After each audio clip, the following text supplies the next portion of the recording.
बिस्मिल्लाहिर्रहमानिर्रहीम। अस्सलामु अलैकुम वरहमतुल्लाहि वबरकातुहू।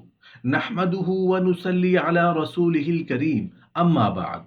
हम पर मुसीबतें क्यों आती हैं? मोहतरम नाजरीन, हदीस पाक में आता है जिसका मफहूम कुछ इस तरह है कि खुशियां अल्लाह ताला के सामने हर सुबह हाथ बांध कर खड़ी हो जाती हैं कि ऐ अल्लाह, हमारे लिए आज क्या फैसला है। ऐ अल्लाह, हमारे लिए क्या हुक्म है कि आज के दिन हम किसकी ज़िंदगी की जीनत बनेंगी, किसकी ज़िंदगी को माला माल करेंगी। तो अल्लाह ताला फरमाते हैं कि फ़ुलां फ़ुलां ज़ालिमीन और मुखालिफीन के पास चली जाओ, खुशियों को उनके यहाँ भेज देते हैं। यानी खुशियाँ ज़ालिमों और मुखालिफों की ज़िंदगी को जीनत बख्शती हैं। उसके बाद फाके, मुसीबतें, परेशानियां और गम वगैरह बाकी रह जाते हैं।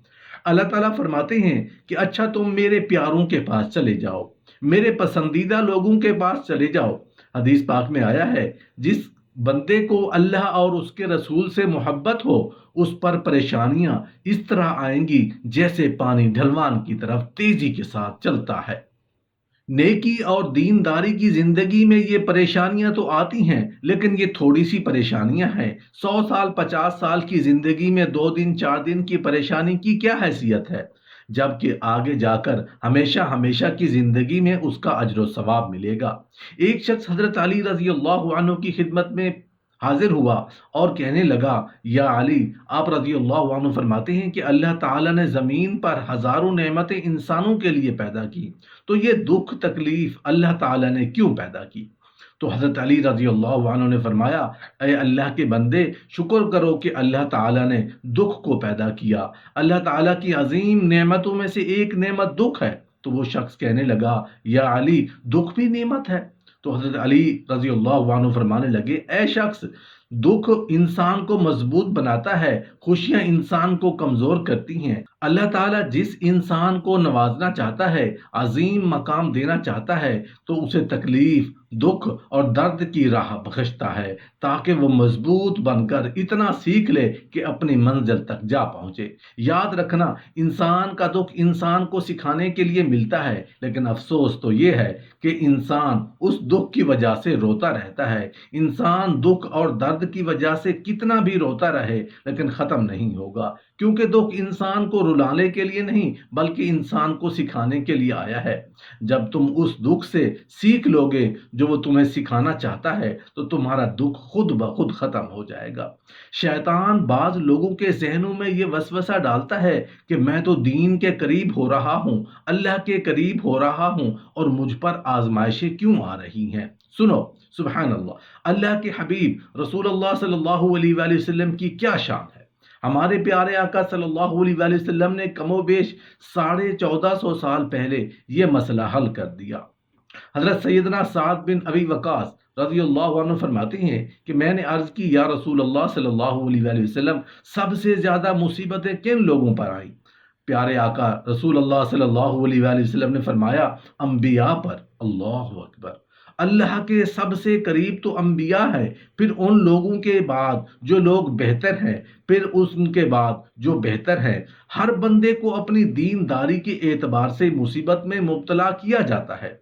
अगर वो दीन में सख्त होता है, उसकी आजमाइश भी सख्त होती है। अगर वो दीन में कमजोर होता है, तो अल्लाह अज़्ज़ा वजल उसकी दीनदारी के मुताबिक उसे आजमाता है। बंदा मुसीबत में मुब्तला होता रहता है, यहाँ तक कि उसके दुनिया ही में सारे गुनाह बख्श दिए जाते हैं। गोया अल्लाह की ये रहमत है कि बंदा बड़ा नेक हो रहा है। रब चाहता है कि उस बंदे पर आजमाइश भेजूं, मेरा नेक बंदा सब्र करे, उसके गुनाह मुआफ हो जाएं और मेरे पास आए तो उसको जन्नत में दाखिल कर दूं। अल्लाह अकबर। याद रखना, अब जो मैंने एक सवाल किया था कि मैं तो दीन के करीब, मैं तो अल्लाह के करीब होने की कोशिश कर रहा हूं, और एक के बाद एक आजमाइश आ रही है, ये क्या है? अब एक और हदीस सुन लो, सुभान अल्लाह। حضرت سیدنا انس رضی اللہ عنہ سے روایت ہے کہ پیارے آقا رسول اللہ صلی اللہ علیہ وآلہ وسلم نے فرمایا، جب اللہ عز و جل کسی بندے سے محبت فرماتا ہے، سننا ذرا غور سے، اللہ عز و جل جب اپنے کسی بندے سے محبت فرماتا ہے یا اسے اپنا دوست بنانے کا ارادہ فرماتا ہے، اس پر آزمائشوں کی بارش فرما دیتا ہے۔ اللہ کریم اس پر محبت میں فرما رہا ہے، آزمائشیں بھی بھیج رہا ہے۔ دوست پر آزمائشیں کون بھیجتا ہے؟ دوست کو تو راحتیں ڈالی جاتی ہیں۔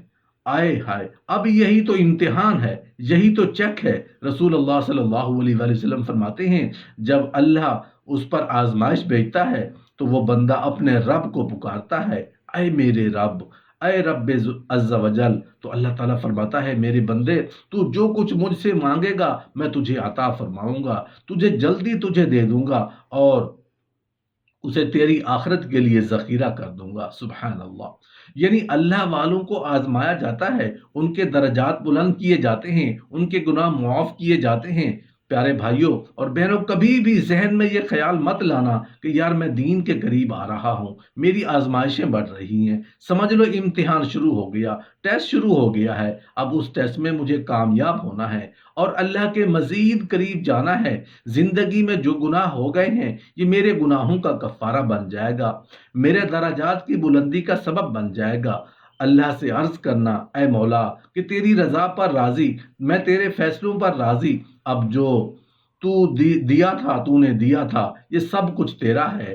اے رب، جب تو واپس لے گا میں اس پر راضی، جب ثابت قدمی نصیب ہوگی پھر دیکھو غیب کے خزانوں سے کیسے آپ کے دل پر سکینہ اترے گا، پھر کیسے آپ پر رحمتوں کا نزول ہوگا۔ مصیبتیں آ چکی اور آنے والی بھی ہیں، پہلے ذہنی طور پر تیار رہنا، مگر صبر، یہ چند دنوں کی، چند گھنٹوں کی، چند لمحوں کی مصیبت ہے، مگر یہ تمہارے درجات کو بلند کر دے گی۔ حضرت عامر رضی اللہ عنہ بیان کرتے ہیں کہ رسول اللہ صلی اللہ علیہ وآلہ وسلم نے فرمایا، امراض اور ان کے ثواب کا ذکر کیا تو فرمایا، جب مومن کو کوئی بیماری لاحق ہوتی ہے اور پھر اللہ تعالیٰ سے عافیت اور صحت عطا کر فرما دیتا ہے تو وہ موت سابقہ گناہوں کا کفارہ ہے اور مستقبل کے بارے میں واعظ و نصیحت بن جاتی ہے۔ اور جب منافق بیمار ہوتا ہے پھر اسے عافیت عطا کر دی جاتی ہے تو وہ اس اونٹ کی طرح ہوتا ہے جس سے اس کے گھر والوں نے باندھ رکھا ہو اور پھر انہوں نے چھوڑ دیا ہو، اسے پتہ نہیں ہوتا کہ انہوں نے اسے کیوں باندھا تھا اور کیوں چھوڑا تھا۔ کسی شخص نے عرض کیا، اللہ کے رسول کریم صلی اللہ علیہ وسلم بیماریاں کیا ہوتی ہیں؟ اللہ کی قسم میں تو کبھی بیمار نہیں ہوا۔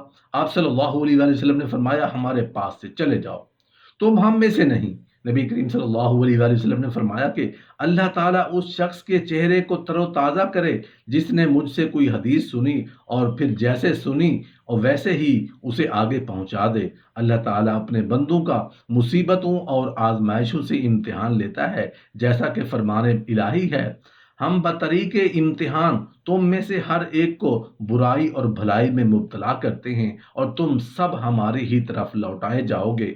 جو کوئی اس امتحان میں کامیاب ہوگا جنت اس کا انعام ہوگی۔ اللہ تعالیٰ فرماتا ہے، کیا تم یہ سمجھ بیٹھے ہو کہ تم جنت میں چلے جاؤ گے؟ حالانکہ اب تک اللہ تعالیٰ نے یہ ظاہر ہی نہیں کیا کہ تم میں سے جہاد کرنے والے کون ہیں، صبر کرنے والے کون ہیں۔